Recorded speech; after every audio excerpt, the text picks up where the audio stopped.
Shalom, shalom, shalom frères et sœurs, soyez les bienvenus. Que Dieu vous bénisse abondamment. Que là où vous êtes et là où vous me suivez, où vous me regardez, que Jésus-Christ soit avec vous, que la main de Dieu soit sur vous. Je bénis encore toutes les personnes qui me posent des questions après le spot que je pose. Je bénis Dieu pour toutes les personnes qui veulent en savoir plus sur l'exaucement. Alors, par la grâce de Dieu, aujourd'hui, nous allons comprendre et savoir comment faut-il booster l'exaucement. Vous savez, de nos jours, il y a beaucoup de personnes qui certainement aujourd'hui ne savent pas faire en sorte que Dieu exauce à leur prière. Et beaucoup font des erreurs seulement en priant et en jeûnant. C'est vrai que dans la prédication, sinon dans l'exhortation précédente, je pouvais dire que c'était le thème « Comment et où faut-il jeûner ?» pour l'exaucement. Vous savez, bien aimé dans l'Éternel, je pense que j'ai dit qu'il y a une position à laquelle que nous devrions bien sûr jeûner, invoquer Dieu, prier Dieu. Mais aujourd'hui, nous allons parler de comment faire en sorte que Dieu exauce à nos prières. Alors, shalom à tous, bienvenue encore sur notre page YouTube, le José Ndong Ministry, et sur notre page Facebook, le combat spirituel avec José Ndong Melvin. Alors en ce jour, c'est un jour qui est très spécial. Je vous prie de partager la vidéo au maximum parce que nous allons décortiquer un peu. Je prendrai vraiment un peu plus du temps, presque une demi-heure, pour expliquer et de faire comprendre à beaucoup d'entre vous avec précision de changer de plan et de stratégie de prière.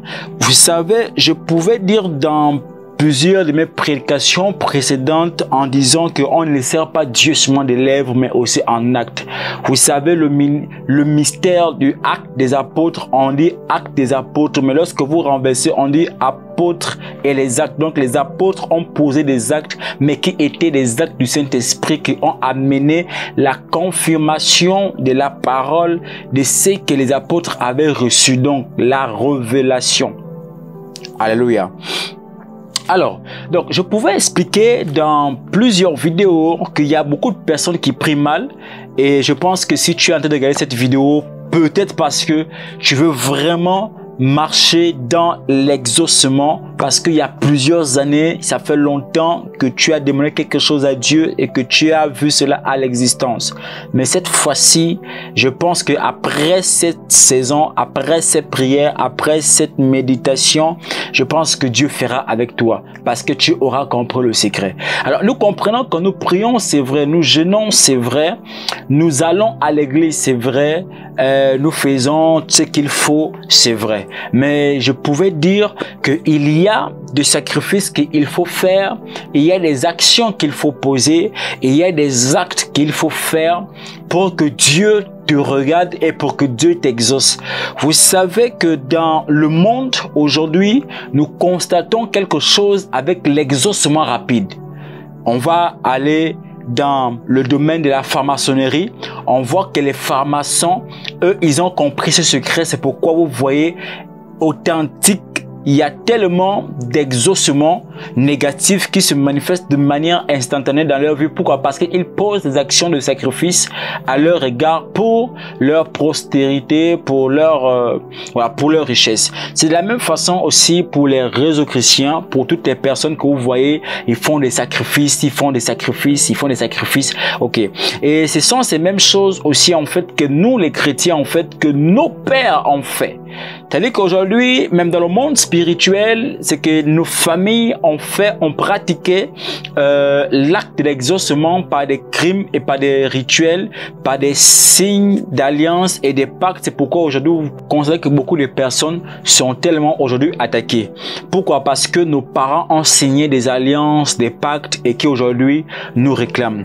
Alors, pour entrer dans mon message, je voudrais dire à beaucoup de personnes et à beaucoup de chrétiens de commencer à partager la vidéo et de dire à son voisin, connecte-toi, l'homme de Dieu est en train de parler.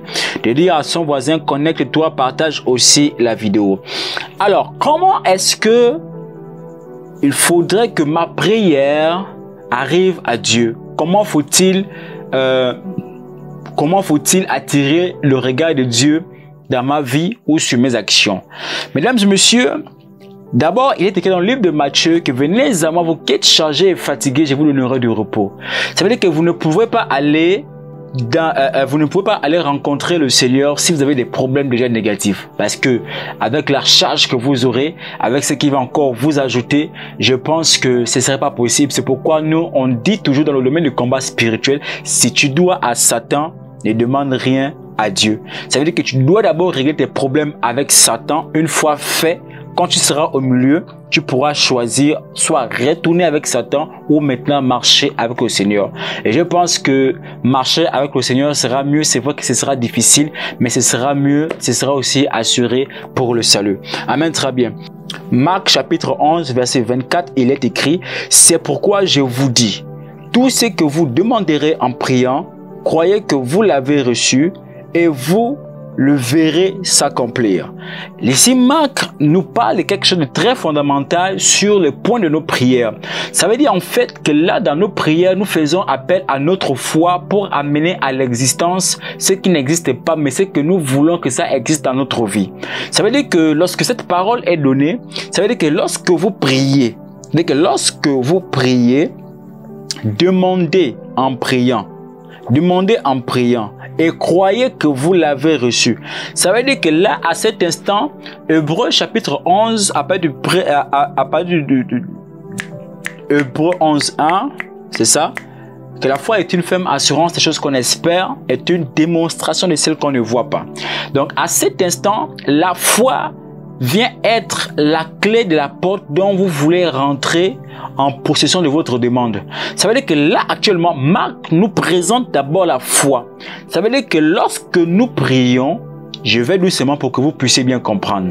Lorsque nous allons dans notre chambre prier, ou bien dans notre chambre haute ou à l'église prier, derrière nous, nous fermons la porte. Ça veut dire que pendant que nous prions, n'espérez pas. Espérer et croire, c'est quelque chose de très différent. Je pense que je ferai un message sur ça. Quelle est la différence entre espérer et croire? Je pense que espérer, c'est de croire. Espérer, c'est de voir au projet futur dont les années sont encore lointaines. Or, croire à l'instant est capable de produire le miracle que vous-même, vous ne vous y attendez même pas. Mais parce que vous avez cru, le miracle est là.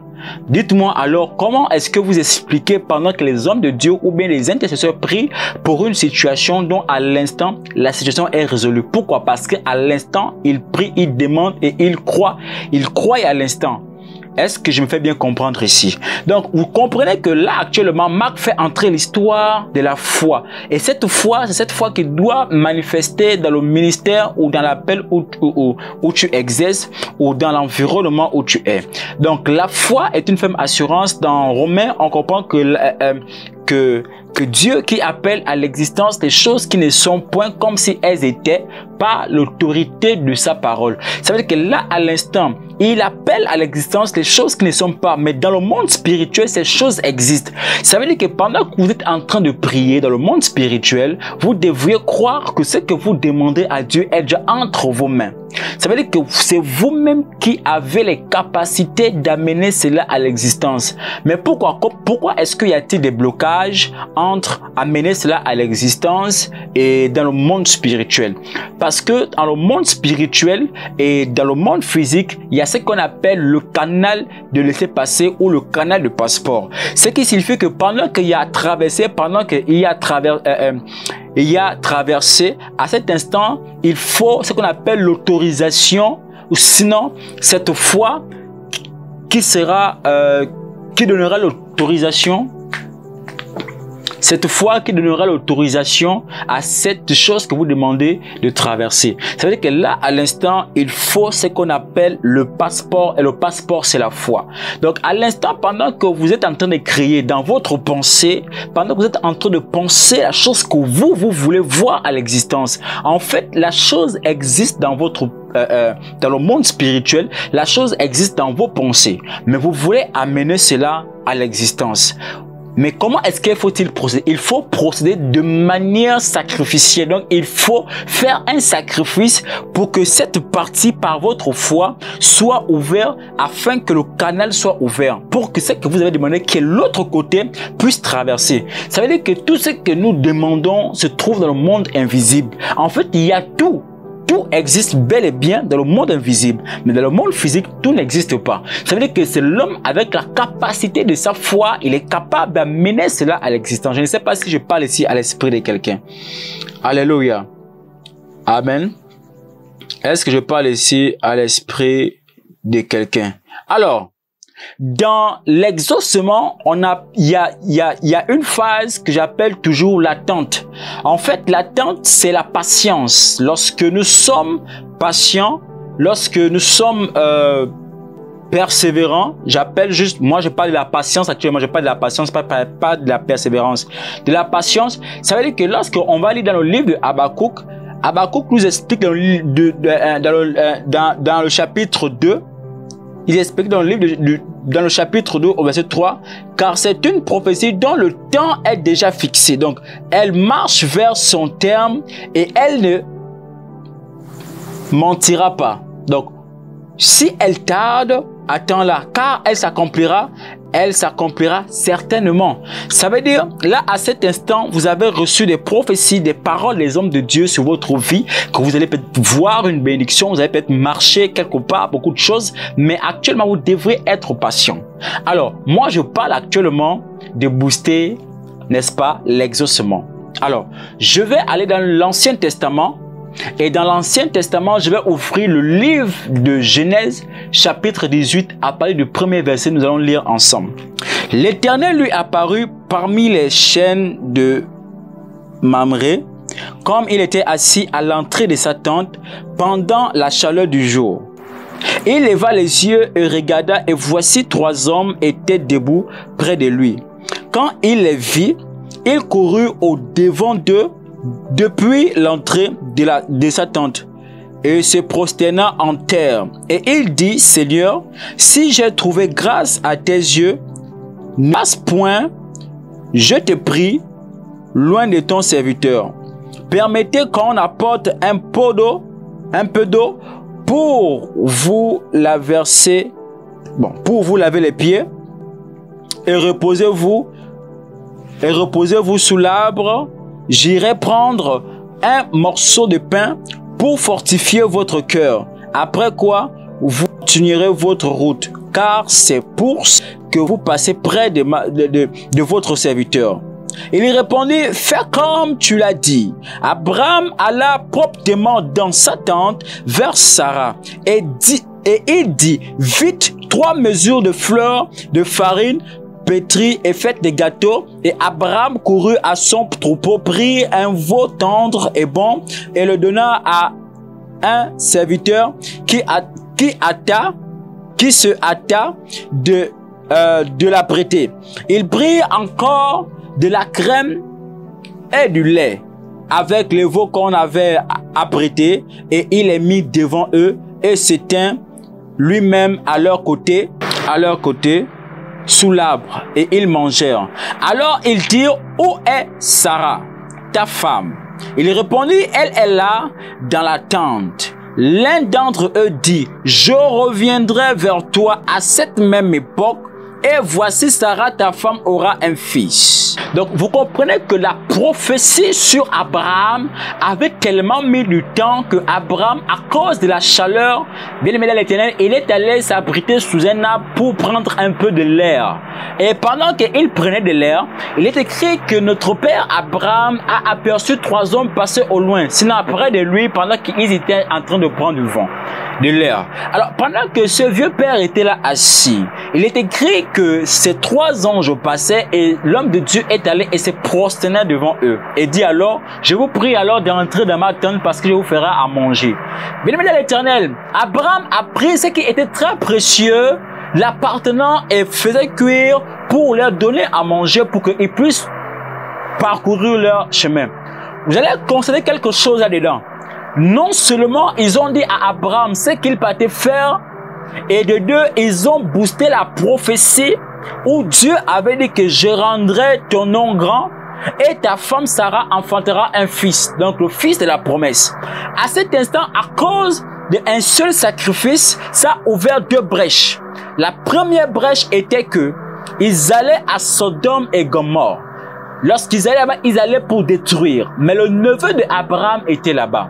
Le neveu du père était là-bas. La famille du père était là-bas. Il a fallu que Abraham puisse parler à ces gens que lorsque vous iriez, demandez un tel, et vous le verrez. Pourquoi? Parce que à cause d'une seule offrande qui a ouvert deux brèches, et non seulement il y a eu ce qu'on appelle la délivrance, et il y a eu ce qu'on appelle la fécondité. Alors, le deuxième canal, donc à cause d'une offrande, on comprend que à cette époque, il était tellement difficile que Sarah prenne un retard, vu que la promesse de Dieu avait tellement tardé, et c'est là d'où le livre de Habakkuk vient s'accomplir. Là où Habakkuk va dire au chapitre 2, au verset 3, que si la prophétie tarde, attends-la, elle s'accomplira. Elle s'accomplira certainement. Mais comment est-ce qu'on dit certainement? Ça veut dire qu'il y a un temps entre certainement qui est répété deux fois dans cette version. Et ce certainement qui est répété, ça veut tout simplement, est-ce que je suis allé parler ici comme un docteur? Ça veut tout simplement dire que à cet instant, c'est une période de sacrifice où vous devrez faire un sacrifice pour que le temps soit rapproché. En fait, le temps était joué par la saison de Habakkuk, de la prophétie qui tardait, et à cet instant où Sarah était suspendue à une période de stérilité. Alors, le sacrifice que cette femme que cet homme va faire, va ouvrir une brèche à cette femme nommée Sarah, qui enfanta ensuite un fils l'année prochaine à la même période que les anges ont mangé. Ça veut dire dans un an. Donc, vous voyez que à cause du sacrifice que Abraham a fait, non seulement il a sauvé son neveu, et il a aussi boosté la prophétie sur la fécondité de sa femme. Ça veut dire qu'il y a plusieurs moments, il y a plusieurs années, certainement même ton mariage est menacé parce qu'il n'y a pas encore eu d'enfant. Peut-être que tu ne travailles pas parce qu'il n'y a pas des entreprises pour t'embaucher. Peut-être que tu n'avances pas à l'école parce que tu as un problème de maladie ou bien de santé. Mais bien-aimé de l'Éternel, pour que ta prière que tu as fait à ces sujets, pour que ces prières soient exaucées, il faut te mettre à la brèche. Il faut prier et il faut faire un sacrifice. C'est le secret de ces gens de ce monde qui vont faire des sacrifices pour voir ce que vous voyez et ce que vous entendez. Amen. Est-ce que je parle ici à l'esprit de quelqu'un? Alléluia. Donc, ça veut dire tout simplement que pendant que vous craignez Dieu, la crainte de Dieu vous épargne d'abord. La crainte de Dieu vous protège. La crainte de Dieu est comme une ombre qui vous couvre. La crainte de Dieu est comme des ailes de l'aigle qui vous couvrent. La crainte de Dieu est comme un bouclier. C'est-à-dire que pendant que tu crains Dieu, pendant que tu sers Dieu, pendant que tu te mets à part pour le service de Dieu, tu constateras un changement positif à tel point que les choses que tu faisais d'abord qui ne marchaient pas vont commencer à marcher parce que là actuellement tu rentres dans une nouvelle alliance. Bien-aimés dans l'Éternel, ils ont pleuré, beaucoup de personnes ont pleuré, il y a même des foyers qui se sont divisés. Pourquoi? Parce que tout simplement les beaux-parents ont réclamé un enfant et la belle famille ont réclamé un enfant, mais qui à cause de ta stérilité, ton foyer est séparé. Mais parce que tu as entendu ce message et que tu vas aller faire un sacrifice dans une église, chez un homme de Dieu, dans les hôpitaux, ce Dieu même que je sers, ce même Dieu te localisera au nom de Jésus-Christ de Nazareth. Vous comprenez que l'importance du sacrifice est quelque chose de très fondamental. Vous allez constater pendant la création du monde, on comprend tout simplement que Dieu, pendant que Dieu, avec nos pères, a franchi beaucoup des étapes. Dieu, c'est le créateur, on ne refuse pas. Jéhovah Rapha, Jéhovah Jireh, Jéhovah Nissi. Mais Dieu a un cœur, il a des sentiments, il nous aime. Il nous aime, il a de l'amour, il a un cœur, il a des pieds, il marche.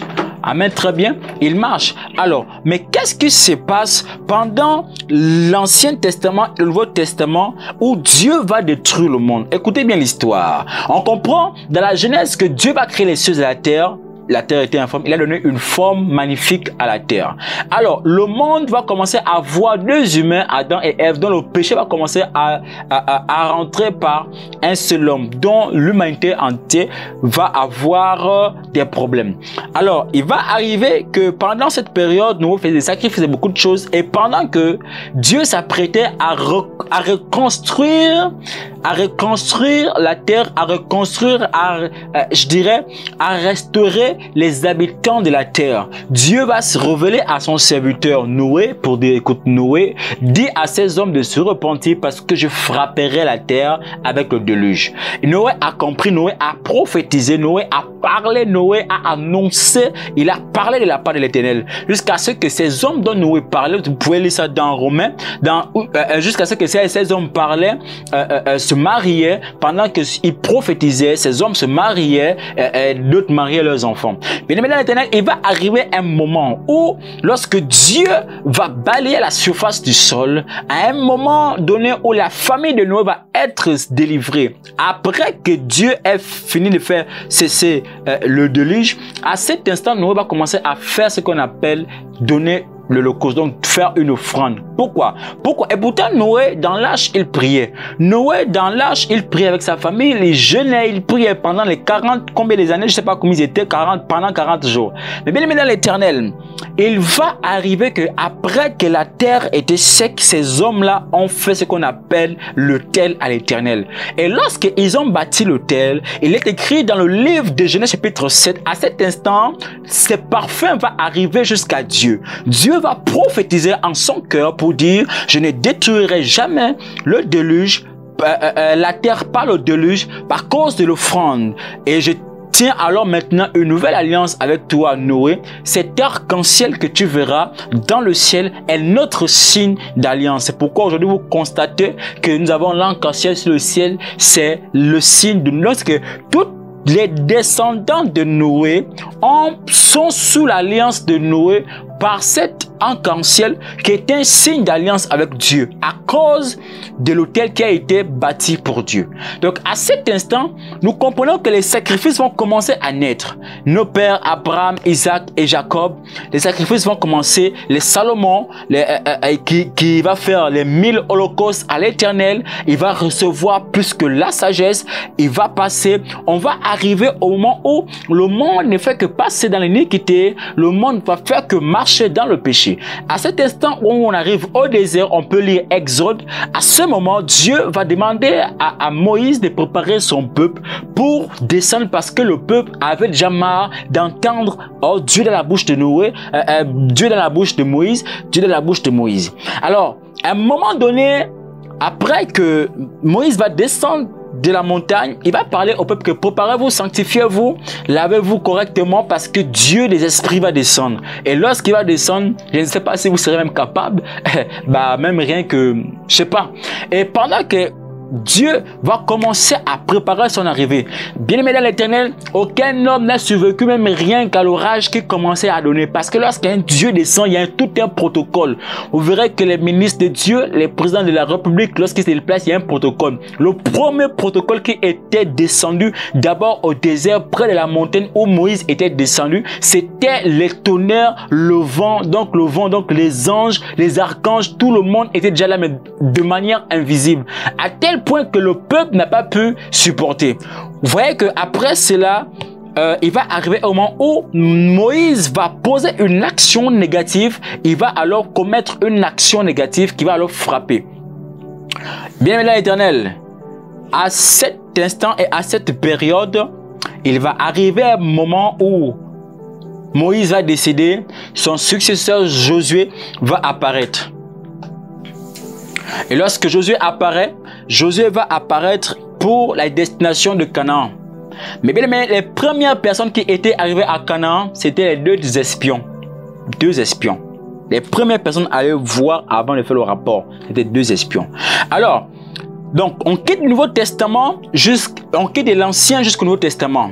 Là vient d'abord s'annoncer par par le prophète Jean-Baptiste dans le livre de Matthieu chapitre 3, à partir du verset 2 à 3, que repentez-vous, le royaume de Dieu approche, au Fils de Dieu beaucoup de choses, que Dieu arrive, repentez-vous, sanctifiez-vous beaucoup de choses. Il y a eu beaucoup de mystères et beaucoup de paroles, à tel point que même des docteurs de la loi, des sacrificateurs se posaient des questions à travers, à propos de Jean. Mais qui est Jean? Est-ce que Jean c'est Élie? Est-ce que Jean et Jean va alors répondre pour dire, mais écoute, je ne suis pas le Messie, je ne suis que celui qui crie, je ne suis que la voix de ceux qui crient dans le désert. Alors, pendant cette période, jusqu'à ce qu'on arrive à Jean chapitre 3 au verset 6. Donc tout ça, c'était juste pour vous expliquer. Donc on va comprendre l'importance de booster nos prières. À cet instant, Dieu se posa des questions de savoir, est-ce que l'importance du sacrifice est important à tel point que j'enverrai mon propre fils pour mourir pour l'humanité? Alors il a compris, Dieu lui-même a compris que le sacrifice est important. Dieu lui-même a donné son fils unique. Son fils unique pour mourir sur la terre, pour nos péchés, pour toi et moi, you and me. Et lorsque il a envoyé son fils, tout le monde a commencé à changer. Et il y a eu le péché qui a diminué. S'il y avait 600%, le péché a diminué, je dirais, peut-être jusqu'à 50 ou jusqu'à 40%. Pourquoi? Parce que tous ont donné leur vie et le sang de son fils a purifié et a restauré le monde entier. Bien aimé dans l'Éternel, même Dieu a compris que pour booster quelque chose, il faut un sacrifice. Si Dieu l'a fait, combien de fois nous ne pouvons pas le faire? Bien aimé, tu as prié pour un problème, lève-toi, rends-toi dans une église, rends-toi chez un homme de Dieu qui t'impactera, qui va prier pour toi afin que l'exaucement soit accompli. On va voir l'histoire de Anne. Anne était une femme qui s'est tellement été ivre parce que le prophète vient, le sacrificateur vient pour dire, mais écoute, j'espère que tu n'es plus ivre de vin.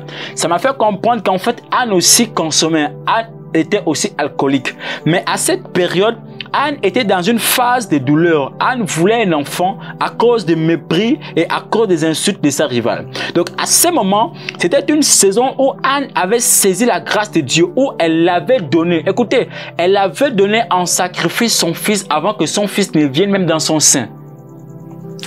Anne avait donné en sacrifice son fils avant que son fils ne soit dans le ventre. Dans son ventre, Anne avait donné son fils en sacrifice. Vous voyez combien de fois aussi, nous comprenons que dans le monde spirituel, avant que ce ne soit physique, est d'abord spirituel.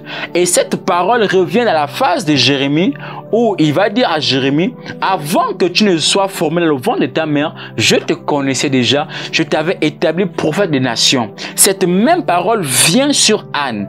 Anne avait déjà un fils, mais dans le monde spirituel, qui était Samuel, dont David allait être consacré par lui. Donc à cet instant et à cette période, elle va faire un sacrifice, un contrat, Kayaba, Hekaya, my God, une alliance dans le monde spirituel.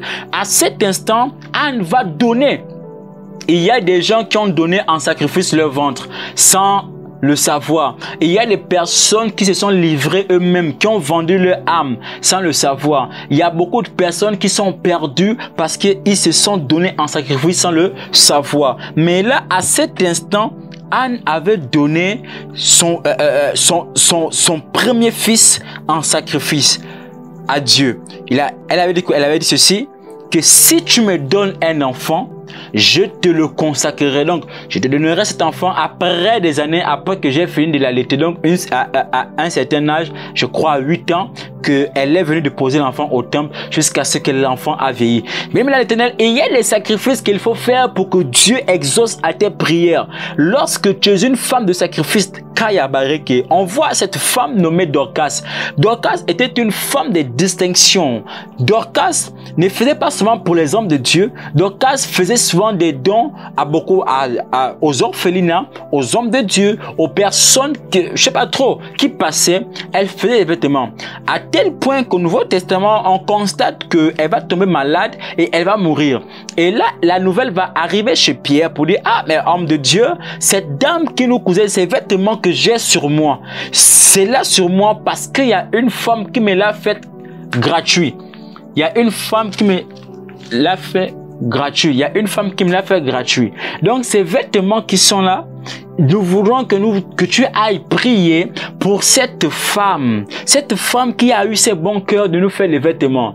Il est écrit que lorsque Pierre va arriver, Pierre va prier pour elle et elle va revenir à la vie. Bien aimé, c'est ton sacrifice qui parle en ta faveur. Ce n'est pas ta prière qui parle en ta faveur. Voici pourquoi il y a un moment où on prie, il y a un moment où on jeûne, mais il y a un moment où il faut faire des sacrifices à Dieu parce que Dieu aussi est un Dieu de sacrifice. Bien aimé, si nos pères Abraham, Isaac, Jacob, Élie, Élisée, Noé, Jacob, sinon Israël, je dirais Habakkuk, Jonas, toutes ces personnes qui ont payé le prix, Ésaïe le prophète, toutes ces personnes qui ont payé le prix, ils n'ont pas payé le prix parce qu'ils voulaient se faire voir, mais ils voulaient quelque chose en retour. Vous allez voir cet homme qui était dans un temple où il avait reçu le prophète pour l'annoncer la mort. Bien aimé, mais croyez-vous que c'est normal qu'un prophète vienne et t'annonce que tu vas mourir le soir? Mais comment est-ce que ce prophète sait que tu vas mourir le soir? Parce que c'est Dieu qui a parlé. Mais là, à cet instant, il va se retourner visage contre mur et rappeler à Dieu, mais Seigneur, d'après les sacrifices que j'ai faits dans ta maison, pourquoi veux-tu me ôter la vie? Ai-je fait ces sacrifices en vain pour me ôter la vie? À cet instant, il a rappelé Dieu. Bien aimé, il y a des moments et il y a des saisons où il faut rappeler Dieu. Je ne sais pas s'il y a quelqu'un qui est connecté ici parce que je suis en train de voir que Dieu est en train de restaurer. Tu me dis un amen et puis c'est fait. Pendant que je parle ici, je vois 1500 personnes connectées et 1500 personnes qui sont en train de recevoir leur bénédiction après le sacrifice. Bien aimé dans l'Éternel, lorsque cet homme a rappelé à Dieu, Dieu a dit, mais évidemment, bien sûr qu'il a fait. Il a regardé son agenda. Il dit oui, mais cet homme est un sacrificateur. Il a bâti mon temple. Il a habillé mes brebis. Il a conduit mon peuple. Il a bien dirigé l'église. Mais pourquoi vais-je ôter la vie là maintenant? Non, je t'ajoute plus 15 ans. Bien aimé dans l'Éternel, c'est comme un devoir. Lorsque tu fais bien le devoir de ton père ou bien même le devoir d'un directeur, vous allez voir plus 5, plus 10 ou plus 2 parce que vous avez bien fait le travail. Bien aimé, avec Dieu, il faut faire de sacrifices. Tu veux que Dieu exauce à tes prières de manière instantanément, il faut faire de sacrifices, il faut payer le prix.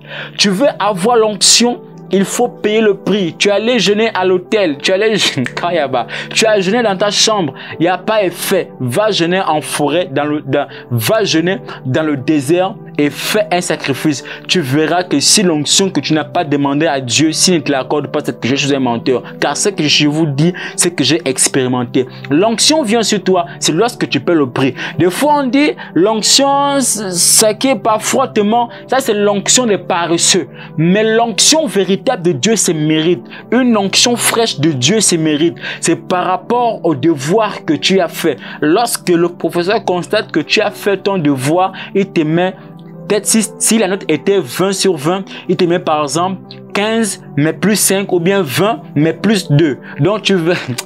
Oh, est-ce que je peux parler ici aux esprits? Alléluia. Est-ce que je parle donc ici aux esprits? Alors, maintenant, après avoir fait le sacrifice, écoutez ce que Ésaïe dit. Ésaïe 30:15, il dit, car ainsi a parlé le Seigneur, l'Éternel, le Saint d'Israël, c'est dans la tranquillité et le repos que sera votre salut. C'est dans le calme et la confiance que sera votre force, mais vous ne l'avez point, sinon vous ne l'avez pas voulu. Amen, très bien. Donc, vous constatez qu'il faut être calme. Après avoir fini les prières pour un sujet de prière, attends même pendant une semaine, bien attends même un mois avant d'entamer l'autre sujet de prière. C'est comme ça on prie avec l'Éternel. Mais si tu pries comme un païen en mélangeant les paroles, en mélangeant les discours, tu ne seras jamais exaucé parce que ta prière sera nulle et sans effet. Quand on pose la question à un père pour dire, papa, est-ce que je peux avoir 5000 pour faire quelque chose, ou papa, peux-tu me donner 500? Si il dit oui, gloire à Dieu. Si il dit non, faut attendre. Parce que des fois, les pères ne répondent pas de manière instantanément, mais il faut avoir patienté. À un moment donné, le Père se souviendra des demandes de ses fils. Amen, très bien. Alors, que Dieu vous bénisse abondamment. J'ai été vraiment heureux de partager cette parenthèse avec vous. Faites au maximum de partager ces vidéos sur YouTube, sur Facebook, sur Twitter, de ne point rater des exhortations de quelques minutes. Amen. Je n'ai pas besoin de prêcher des heures pour que tu comprennes ce que j'ai à te dire par la voix du Saint-Esprit. Même 1 minute suffit et ta vie est restaurée. Amen. Très bien. Je vais prier pour toi afin que toutes les prières que tu feras, Dieu l'exaucera. Amen. Alors, n'oubliez pas, dans le livre de Jacques chapitre 5 au verset 7, il est écrit car c'est une prophétie dont, Jacques 5, 7, soyez donc patients, frères, jusqu'à l'avènement du Seigneur. Voici le laboureur attend, c'est où c'est? Attend le précieux fruit de la terre, prenant patience à son égard jusqu'à ce qu'il ait reçu les pluies de la première et la dernière saison. Donc, il faut comprendre quelque chose. Il y a une saison où il faut prier et une saison où il faut jeûner. Une saison, il faut faire des sacrifices. Les francs-maçons, les réseaux chrétiens, eux, ils font des sacrifices chaque fin d'année. Donc, soyez les premiers à le faire. Faites-le en janvier, février, mars, avril, mai, juin, juillet, août, septembre, octobre, novembre, décembre. Si il vous arrive quelque chose, à cause de votre sacrifice qui parle quelque part, Dieu vous restaurera. Dieu vous ajoutera même encore, même plus de 60 ans. Vous allez vivre jusqu'à vieillir fatigué. Que Dieu vous bénisse encore abondamment. Soyez encore bénis.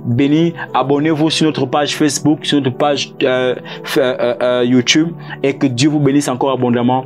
Shalom.